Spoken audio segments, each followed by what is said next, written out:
All right, now we're going to talk about the 32.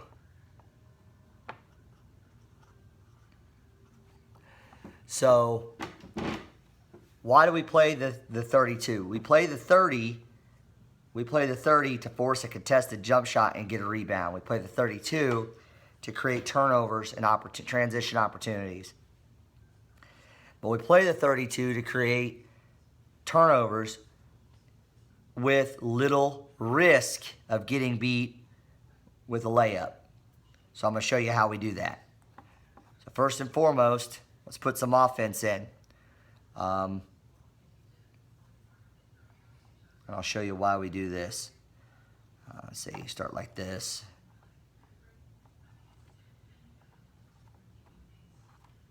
Now there's lots of ways for them to play this, but most people will play a 2-1-2, which offense against this zone, which I'll show you here in a moment. So here's us.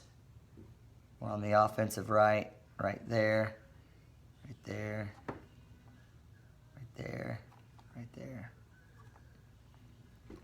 Remember, your 2 and your 4 are always on your offensive right-hand side. This is our basket. 3 and 5 is always on your offensive left. Okay, so what I want to do here is I want to bring, first thing, let's talk about the 1. We want to bring this guy up, and we want to pressure the ball a little bit. So he's going to come up, pressure this ball, and they usually want to go to the right-hand side, and that's okay. So if he comes over here, we're going to come up and pressure him. We want to let him have the ball, but we want him to catch it on the sideline somewhere over here.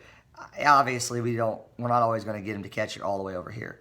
But if we can get him to catch it somewhere out here on the sideline, that's great. So now we have the ball here, and typically what will happen then, as soon as he catches the ball, so we've pressured him over here, now we're going to back up. This guy's going to come around here oftentimes, and they're going to play this 2-1-2 offensive set against this zone. So we got this right here many times. And what I want my 1 to do, as soon as he gets the ball, I want him to back up. And you're gonna play between, that's my 1, between these 2 guys. And the technique, which we'll talk about, is you take 1 small step forward and 2 small steps back. There's a really good Villanova video from Jay Wright that talks about this that I'll email you. 1 step forward, 2 steps back. So you want to try to force this lob over the top to this guy, and that's cool because it's going to take up time. And now we got the ball on the left-hand side of the floor. Oftentimes, a lot of teams have their big man throw the ball in. So oftentimes, this guy is a big man. So not always, but many times. So if he lobs the ball over here, now we got the big man on the left with his weak hand, oftentimes, on the left-hand side of the floor, which is what a good scenario for us. So now, as either guy approaches, this is the volleyball line right here.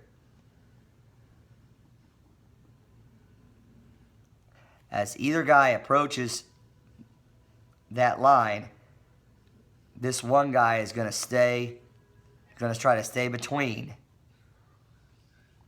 And really, he's angled, he's literally parallel almost like this. He does not want, the key is you cannot allow the ball back into the middle. If he wants to make this lob, we allow that, but we cannot allow that in the middle. So we're going to stay here. And really, we're going to let him, now as he gets closer, we're going to close in, close in, close in. And the strong side wingman, which in this case is the 3, we want them, as soon as they cross this volleyball line, we want to trap. So we're going to close, close, close. And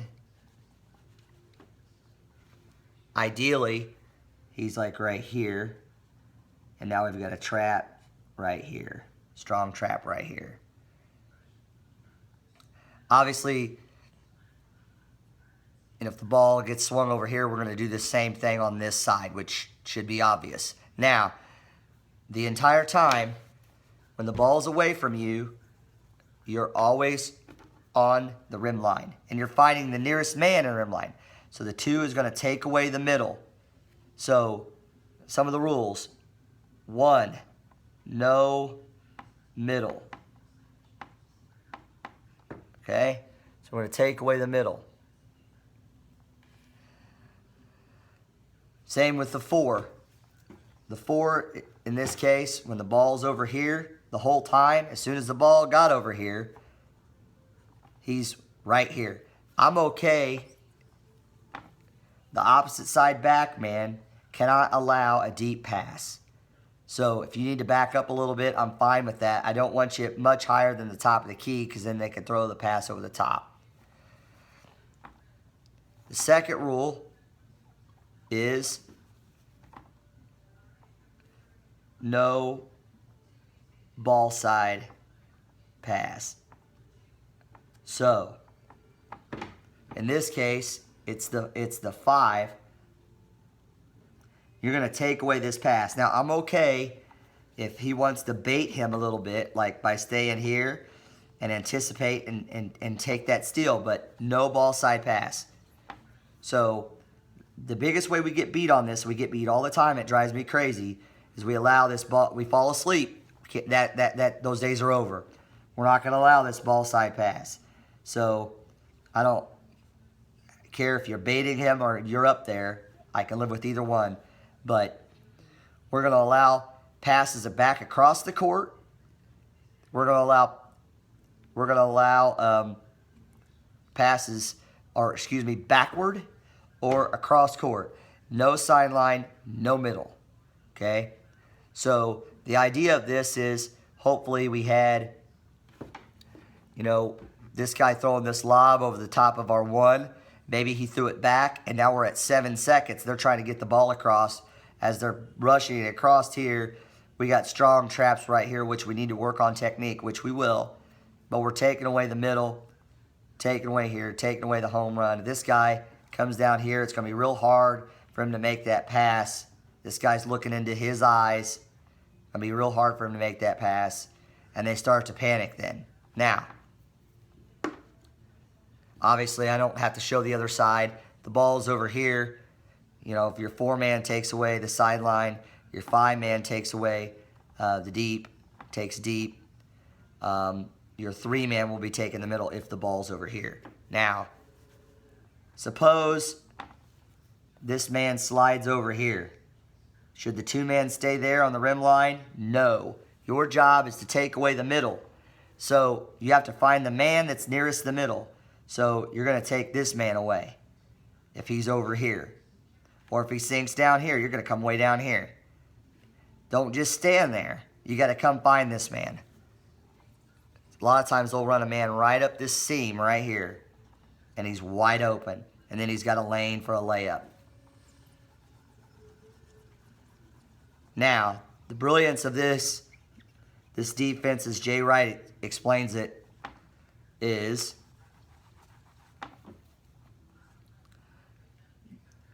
what we call convert. And I'll show you what that means. So, whenever you have a split trap, so you have the split, that's an automatic convert. Whenever the ball gets to the middle, if it's passed to the middle, that's an automatic convert. So, whenever any of those two things happen, if it's a dribble down the sideline, that's an automatic convert. Whenever those things happen, we're going to convert, and we're all straight back into the 30 zone, which I'll show you here in a minute. So we got to be disciplined about that, which I'm going to show you now. Let's suppose that we're in this scenario here, and we got this cut off. 3-1 there. We got the 2 on the rim line here, but this pass gets allowed right here. So, and we got 4 right here. So as soon as that happens, because you probably have another man, let's say that man leaks down here, so you got an offensive man here, ball got passed there, so he doesn't have the ball anymore. And you might have a man, this guy might have ran down the court here. So obviously you're in deep trouble. So think about it. As soon as that ball goes there, your 5-man with the ball in the middle has to run straight to the rim. Okay? Your 4-man has to hedge the ball, most likely stop the ball, but worst case scenario, run straight back to the rim. Your two-man, obviously is closest to the ball, but we got to get back. So the goal is to get back here, the 4-man to get back here, 5-man here, 1 here, 3 here. If that ball gets thrown to the middle. No, I'd rather get beat on a split if we have to, but as soon as that happens, we're converting, we're stopping the ball, and we're getting back into our base zone. One more note on this. It's called a secondary trap. This happens a lot. This guy approaches. We got our 1 here, our 3 here. We got another man here. We allow the pass down the sideline, let's say. Let's say our 5-man doesn't quite get there. Guy in the middle there. Guy in the backcourt there. Guy down here. 4-man playing here. 2-man on the rim line here. Taking away this pass. Say this pass happens from here to here. As that ball is in the air, they almost never have another man in the corner. So what we're going to do is trap right here. So as the ball is being passed, 3 is going to slide down here, 5's here. We're going to trap the fire out of them right there, right? As soon as that ball is in the air, the 4's normal job, because he plays right here, when the ball's on the wing, is to be where? On the rim line. So he's going to run from here to here on the rim line. The 1 is going to run straight to the gap, right? And the 2 is going to run straight to the rim line right here. We have a trap there. We have nobody in the corner. So we have 2 guys on the rim line and a guy in the gap. Obviously, we don't want to get beat down the sideline, but if we do, we're going to recover there too. So we secondary trap if that pass gets made down the sideline there. But all in all, I'll send you the Jay Wright video. It's great to see. This is a way that you could really attack. We will really attack this year. And we will be able to force turnovers with little to no consequence.